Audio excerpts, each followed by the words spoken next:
I was watching a show on Netflix the other day with Ted Danson. Man on the Inside, I think it's called. And I really enjoyed it. One of the things that it did do was help me understand, maybe a little clearer, put it more in focus, as you might want to say, for us photographers, as to why I take images. Let's talk about it.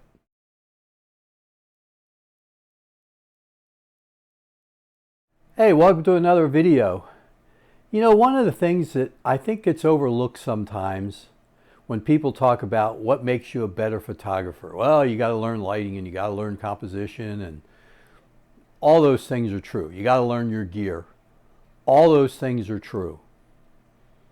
However, I think one thing that gets missed, that isn't talked about a lot, is why do you take photos? Why do you do it? Because I think if you understand why you do it, it'll help you become a better photographer. I was trying to come up with New Year's resolutions, being that time of year. And one of the things I was thinking about was, well, be a better photographer. Well, what does that mean? How do you do it? And I was watching a show, I said that Ted Danson show, where he goes inside a retirement home and helps solve a mystery as to who was stealing jewelry. And I don't want to give away more than that. I mean, that's the main plot of the show, and you'll see that even in the trailer. So I'm not giving away any secrets. But the show has absolutely nothing to do with photography, yet it really helped me with my own photography. And again, if you watch the show, maybe you'll understand why. However, I came to realize that essentially there are two main reasons why I take images. And I'm going to show you a couple images here. And each one of them has one or both of those elements. And I didn't really understand that until I really did a deep dive and started thinking about why I take the photos that I take. And I've always questioned myself, why don't I just do landscapes? Why don't I just do wildlife? Why don't I do more street photography? Why don't I do this? Why don't I do that? Why do I enjoy doing all of it, yet I don't want to specifically specialize in one genre? I never have. I probably have the capability of being a full-time landscape photographer. I think I have the technical skills to be able to do that now. I could probably set up a studio. I'd have to learn lighting a little bit better, or at least studio lighting. I could probably start a studio and be a decent portrait photographer. I could probably be a wedding photographer with a little bit of help from a mentor and maybe doing a couple of weddings with someone else until I could learn it better. But I think I have the equipment and the technical skills to do that and be paid for doing those things. Yet, I never really have had any desire to want to do that. And it's always bugged me as to why. I mean, you see these people that are, and rightfully so, professional photographers. And they earn a living doing photography. And you might say, after you hear my two reasons, well, that's the reason why everybody takes photographs. Well, I disagree. Because a commercial photographer gets paid to show off products and make them look better. And they get paid handsomely a lot of times for doing that. A wedding photographer gets paid pretty well for sharing someone else's memories, for making sure they have memories. A landscape photographer, if you listen to them, a lot of them will tell you they enjoy showing the world off to other people who can't necessarily get to those locations. And they love being in the outdoors. They love doing what they're doing. They don't necessarily do it for the money. I was watching an interview with Gavin Hardcastle the other day. He's one of my favorite YouTube photographers. I hate saying YouTube photographers. He's one of my favorite photographers. And he very easily admits he doesn't do it for the money. He doesn't have a goal to become financially well off, though he wants to pay his bills. So he doesn't do it for the money. He does it to share his love for landscape photography. And a lot of them will tell you the same thing. So they all have their different reasons for wanting to take images. And it's always been in the back of my mind, well, why do I like shooting all these different genres? Why do I go and occasionally shoot street photography? I'm bad at street photography. Yet sometimes I just take my camera out and I like doing it. As bad as I am, I enjoy doing it. Why? Why? After I watched that show, I think I narrowed it down to two main reasons.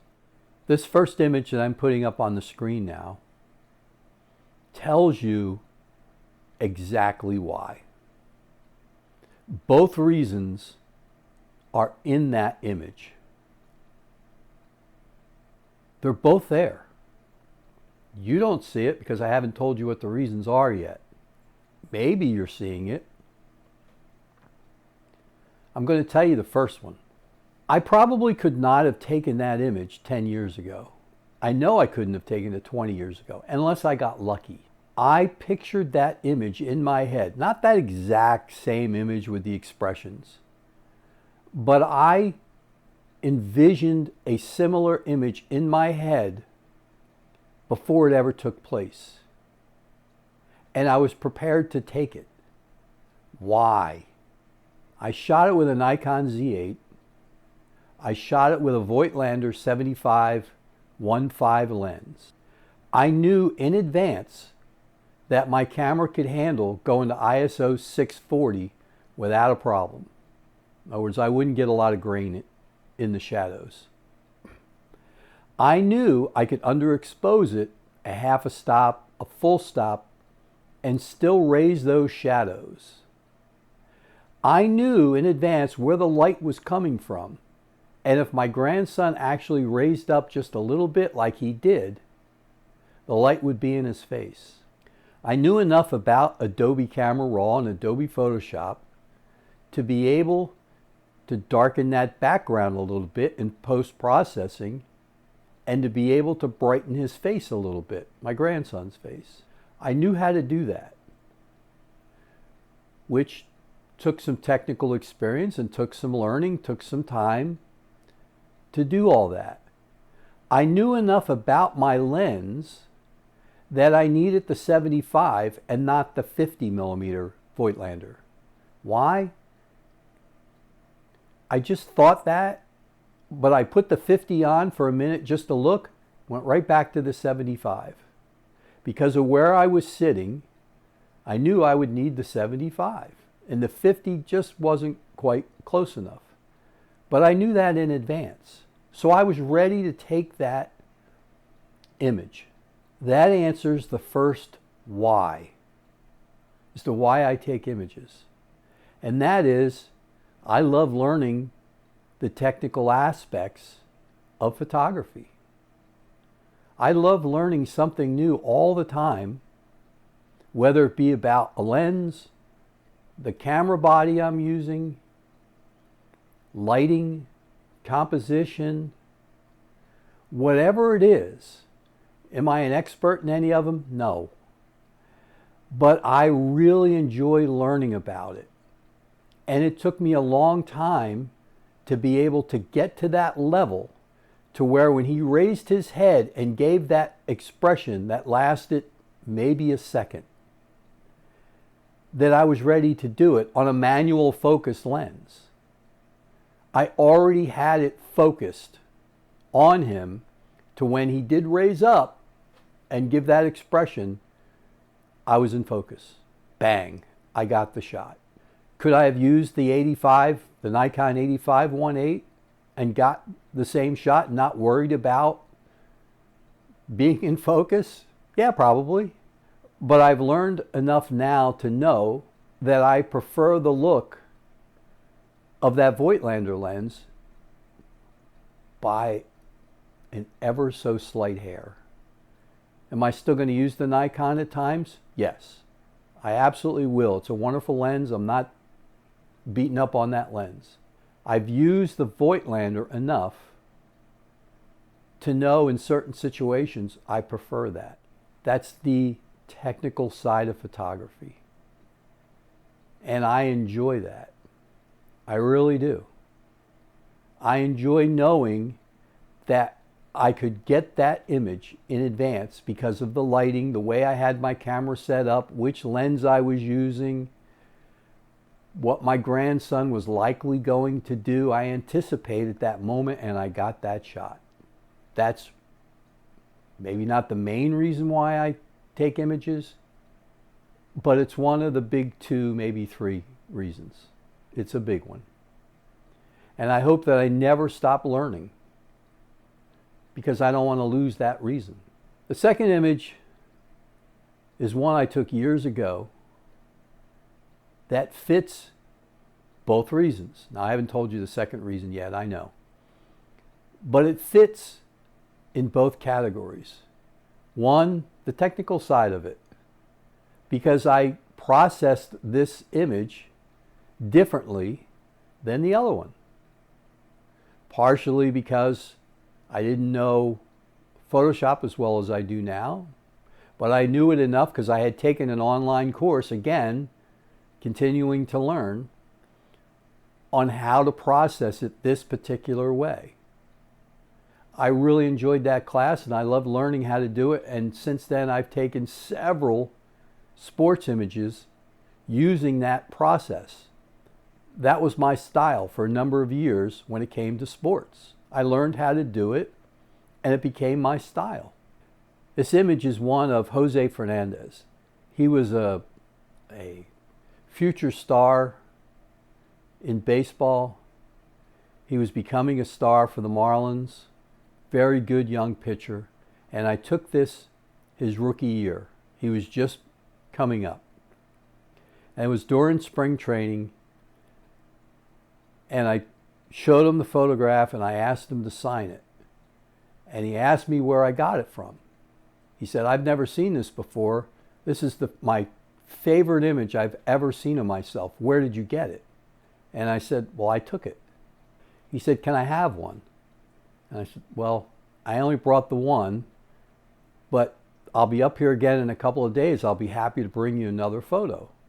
And he said, great, I'd really like that. So he signed the one I had, and sure enough, a couple of days later, I took two. I sneaked. I asked him to sign one more, and he did, and I gave him the photo. And I said, I'm just curious, what are you going to do with it? He goes, this is my favorite photo of myself. I'm going to put it in my living room for everybody to see. I'm going to frame it nice and put it in my living room. And that, you know, it made me happy. It was like, that's nice.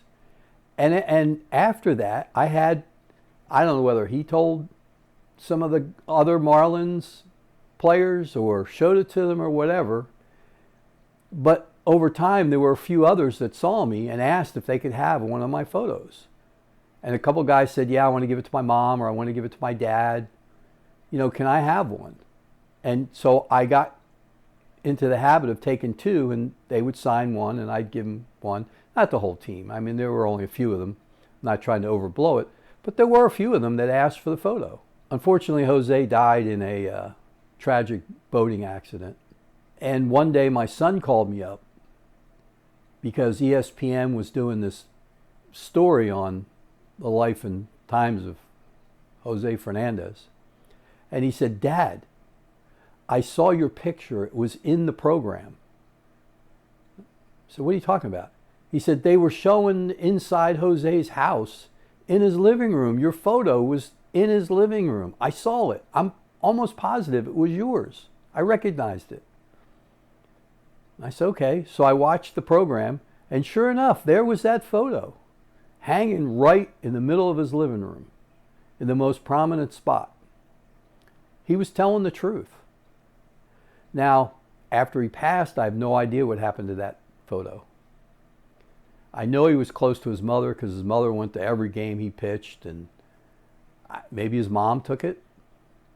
He had I don't know if it was his wife or a girlfriend, but he had a young child when he passed away. Maybe they have it. Maybe it went in the trash. I have no idea. But I'd like to think that somebody still has that photo. There's only 3 copies of it. Jose has one, or it's there somewheres, and the other 2 are signed, and they're on my bookshelf in a binder. So I'd like to think that somebody in his family still has that hanging somewheres, which brings me to the second reason. I create memories for people. It's what I do. And that's okay. I don't have to make money from it. I enjoy creating memories for people. I enjoy learning the technical aspect of it, and I enjoy creating memories for people. And now, for the most part, I create memories for my family. And I've mentioned it before, every year I make one of these photo books. And it has mostly photographs of my grandkids. Each one of them has a story. And it's just images that I've taken throughout the year. And one of them, which I'll put a larger one up on the screen now, that image I took in Iceland this past May. And you say, well, everybody takes that image. Really? How many people have gone to Iceland?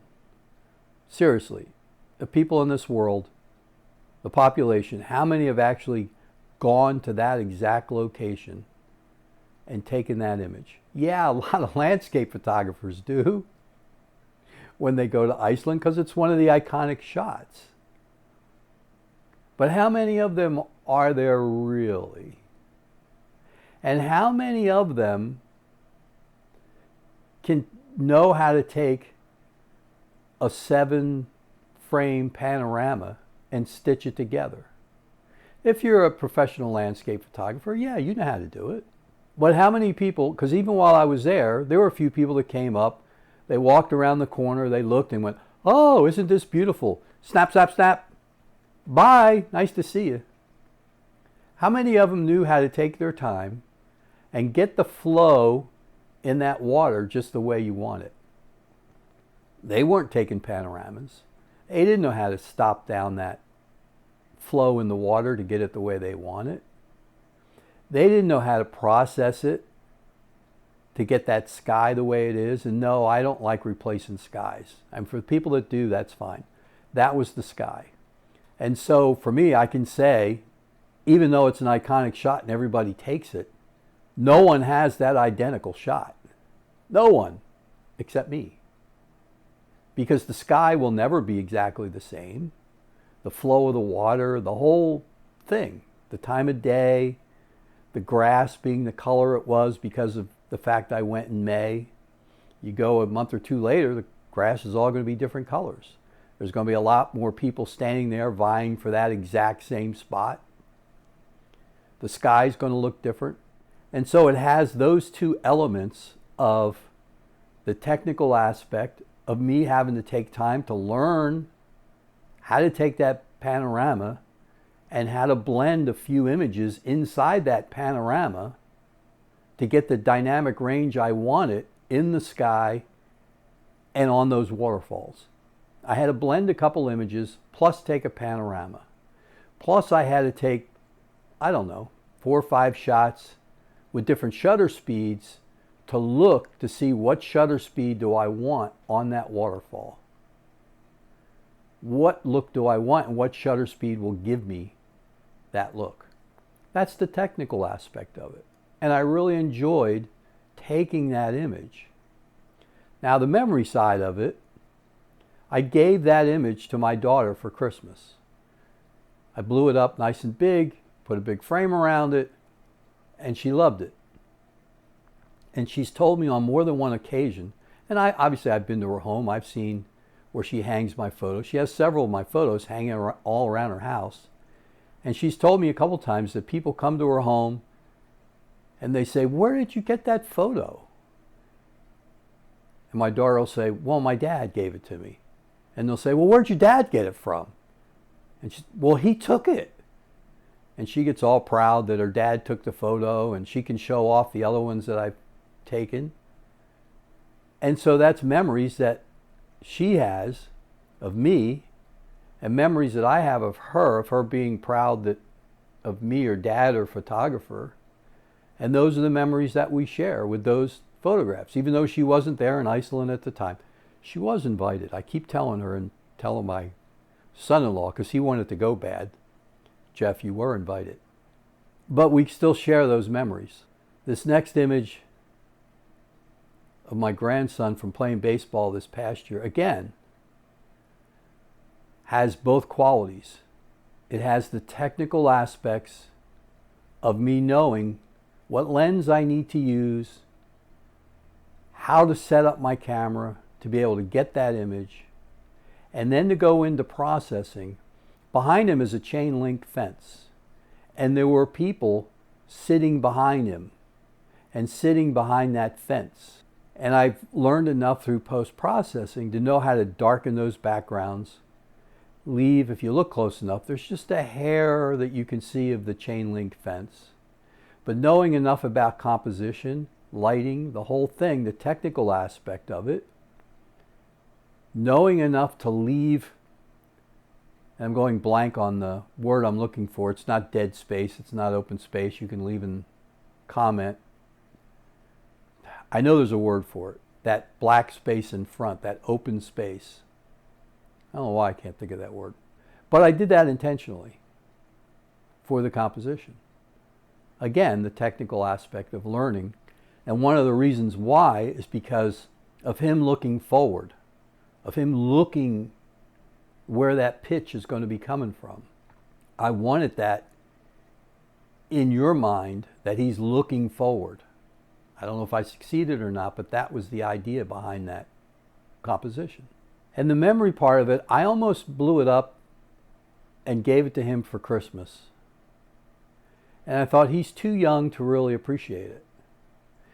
That's going to be one of those things where eventually I will make a big print out of it and put it in a frame and give it to him for birthday or Christmas or somewhere before I move on to photographer's heaven. However, I don't know that my daughter might appreciate it. My son-in-law might appreciate it. But I don't know that my grandson would until years from now when I'm gone, and he might look back on it and say, "Yeah, my G-Dad," it's my nickname from them, "my G-Dad took that photo of me when I was 6, and I really treasure that memory." I don't remember it, but he does. And it might be something that he can look back on, remember me. And remember that, I was the guy that always had the camera. I was over there for Christmas the other day, and my one grandson, not him, the other one, was kind of cranky, and I said, "I didn't get a good photo of you the other day. Can I take one today?" No. And so some days they just don't want you to take their photographs, and I get that. Other days, they, like this one here, he was like, "Oh, don't take my picture," but he was loving taking the picture. So it's a memory for my son and for my daughter-in-law. And lastly, I'll show you this one real quick. It's one of my favorites from Iceland, only because, again, I had envisioned that image before I ever got on the plane to go there. Now, I couldn't picture that, obviously, that man standing in the corner, but I was at that waterfall for probably an hour. I knew I was going to take it in black and white, and I knew I wanted that composition. The birds up in the sky, well, that was just luck. And so that was a memory for me. That was one of my memories. And if someday I ever sell that image, fine, maybe it'll be a memory for somebody else, even though it's not them in the photograph.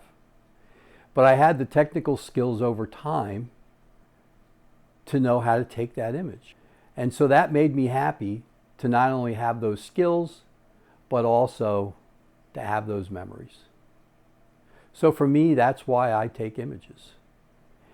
And now that I understand that better, I think it's going to be easier for me to take images because I'm not going to question as much, why am I out there shooting these birds? Why am I out there? Because I like it. I like learning how to technically improve on taking bird photography. I want to get better at it. I go and shoot street photography sometimes just because I want to get better at it. That's one of the reasons why I do it. Now that I understand that, I might get better at it. So I encourage you to think about why you take a camera out of your closet now and again.